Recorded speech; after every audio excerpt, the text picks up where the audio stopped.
Silver's been sitting pretty flat for the last 24 hours, but usually silver never sits still for a long period of time. It's going to do something. It's going to fly up or fly down. It's not a metal known for being a steady price. Um, currently it's well, it's pretty up 2 cents, whatever. Oil is up about $1.11, back up to 106 range, below 106 range. And looking at this silver chart, you can see it's fairly steady in a pretty tight range. It's not doing much. But what I do find interesting, even though it's kind of hitting this trend line, I'm wondering. I don't have any faith that this trend line is going to stop silver from flying up either, though. But I think there is some things going on, and I had to put down some of these things. This is basically a timeline what's going on with the Greek debt situation. Today is Friday, March 16th. So Monday, March 19th, is an auction to settle Greek credit default swaps after the credit event. March 20th, Spanish and Greek T-bill auctions. That's the next day. So all this next week, there's going to be all kinds of stuff coming on that could affect the markets greatly. Wednesday, March 21st, German bond auction, Portugal T-bill auction. Thursday, March 22nd, general strike in Portugal. And then you got the March PMI data. Also on the Friday, March 23rd. And this makes me wonder about this internet rumor again. It's kind of it's pretty wild. Maybe it is just the BS rumor, because sometimes when you get stuff on the internet, it is legit. It's just not. But I think it's when you have like a gazillion people know it. I don't think this is that well known as commonly known. New deadline for exchange offer Greek bonds under foreign law and bonds issued by state-owned companies. Keeps money. I wonder if there's something to that rumor. German March IFO Business Climate Index, German Belgian bond auction, Spanish T-bill auction, Italian bond auction, allotment of ECB 3-month long-term refinancing operation. There's a lot of things that can happen. So I'm holding this short position for a while, but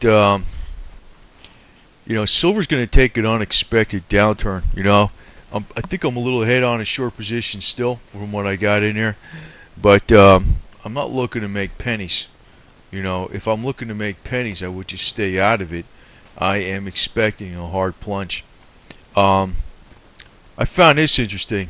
Greg Smith, Goldman Sachs executive director, quit his job Wednesday in a very, very public way. Wednesday being 2 days ago, right? So today's the 15th of 16th of March on Friday, so this was on the 14th of March. But I can offer my insight about this, just an opinion. But usually when somebody does this, when they're criticizing everybody around them and everything that's been going on, and they're trying to make themselves look like a saint, they know something's coming down. They have a lot of fear, so they want to make themselves look like, I was just an innocent guy in there.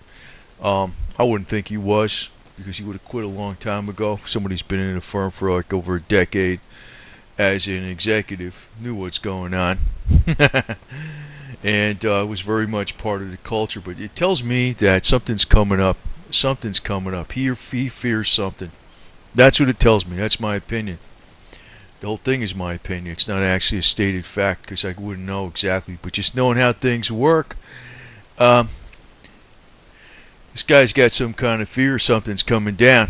So in a blistering condemnation of his now former employer Goldman Sachs, Greg Smith wrote that the environment in Goldman Sachs is as toxic and destructive as I have ever seen it.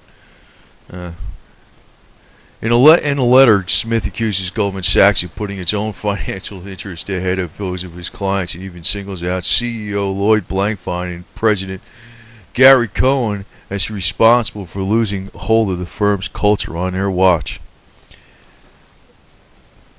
I really can't take this serious. Gee, I shouldn't comment too much, but this is so transparent to me. It just tells me she's fearful. My take is on this. You've been in a place for a long time, over a decade, and I don't think Goldman Sachs culture has changed in the last 100 years. If you start looking back at the Great Depression and what happened in all the times when the stock market crashed, and the panic in 1907, and all these type of things, and all these other panics that happened in the 1800s, this type of stuff has been going on a hell of a lot longer than this last even 20 years or 30 years or even 50 years or 100 years. And when you're a very bright individual, and I'm sure you know exactly. Actually, it would only take you 2 weeks to figure out what's going on versus 12 years. So I think his problem is that he feels that something's coming down, and he wants to exonerate himself of any type of implication or involvement of anything. Q. The firm has veered so far from the place I joined right out of Yoda College or whatever the heck it is, and I can no longer be in good conscience point menacingly and say that I can identify myself with what it stands for. I don't know, maybe, you know what, I just see things different from people. Like, somebody was telling me this stuff, I'd be like, sure. I'd be laughing at them. I really would be. That's what I'd be doing. Sure. And it goes on to say, today if you make enough money for the firm and you're not currently an axe murderer, you will be promoted into a position of influence. I think that's the case anywhere. As long as you make money for them, they don't care. As long as you don't make them look bad, as long as you make them money for them, they don't care. There are three quick ways to become a leader. Execute on the firm's axis. In other words, in Goldman speak, for persuading your clients to invest in stocks or other products that they're trying to get rid of because they have not seen a lot of potential profit. Ergo, that's why you see all these, it's not only Goldman Sachs, it's all over the internet. It's what these people push in various investments for many different things. And that's why I only respect Mark Farber and Jim Rogers, because they made their own money. Everybody else is, looking for clients. Another one here, hunt elephants. Just like, they got attorneys that are ambulance chasers, and they got brokers that are like ambulance chasers. They have they want to know who's going to get the payout, right? They will invest it for you for a percentage cut. So hunt elephants in English, get your clients, some of whom are sophisticated, some of whom aren't sophisticated. Trade whatever will bring the biggest profit to Goldman. Call me old-fashioned, but I don't like selling. Yeah, right. This game is known by everybody, no matter how small they are. It doesn't matter. So for him to say this tells me something's going on he's fearful of. I don't care. It could be any firm. It could be anywhere, any place that makes money. You got to be dumber than dirt not to know this is the whole game that goes on everywhere. Find yourself sitting in a seat where your job is to trade any liquid, opaque product with a three-letter acronym. So just sell anything. As long as you're selling it, that's what you got to do. It's sell, sell, sell. Brokers are basically salespeople. It's 90% of their game. They get fees off of that stuff. Call them up. Got a fee, they're set. So, yeah, I find this kind of interesting because, my whole take on this, when he's doing this in the most public way possible, he sees some kind of internal problems going on in here. And he doesn't want to be implicated in any of it at all. But that doesn't necessarily mean the sky's falling right away. And this is actually news that's bullish for gold and silver, even though I'm short on gold and silver for the next few weeks. But when there's major problem, the only way to fix it a lot of times is inject more money, create more money. And that's really been going on. So that's why your gold and your silver goes up. And I do like silver better because it's got industrial use. I like platinum and palladium better than gold too. But that's just how I think. But gold will go extremely high. I'm assuming there's one more pullback. And, looking at what's going on with these charts, things are fairly flat. And, it is bumping up against this trend line. But This trend line might as well be made out of tissue paper because it's silver. It can go like this, then it can go crash. I'm still expecting a crash though. And at least oil is looking pretty good today.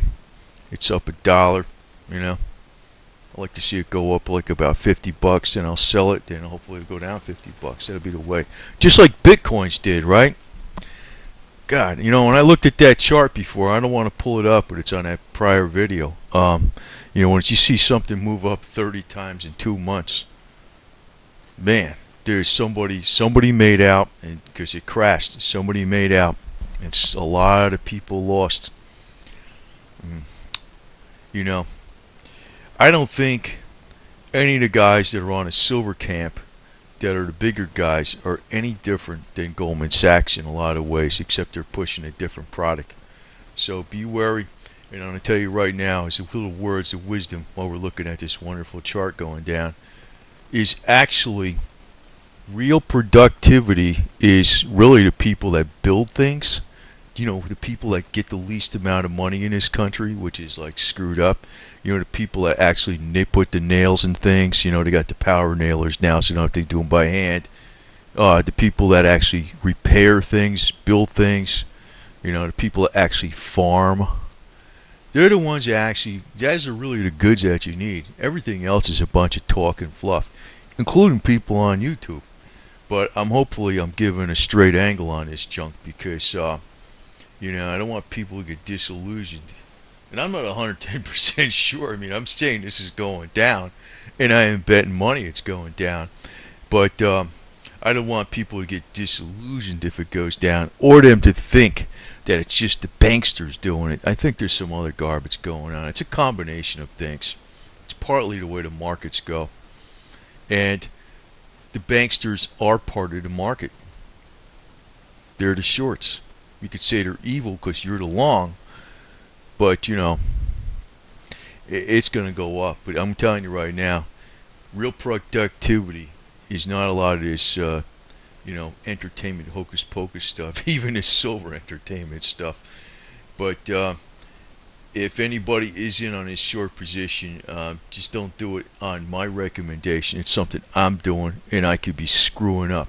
I don't know this for a fact, but this is how I'm playing it. So don't take every word I say as gospel. I can tell you that right now, because I don't have a crystal ball, but I have a suspicion that something's coming down pretty soon.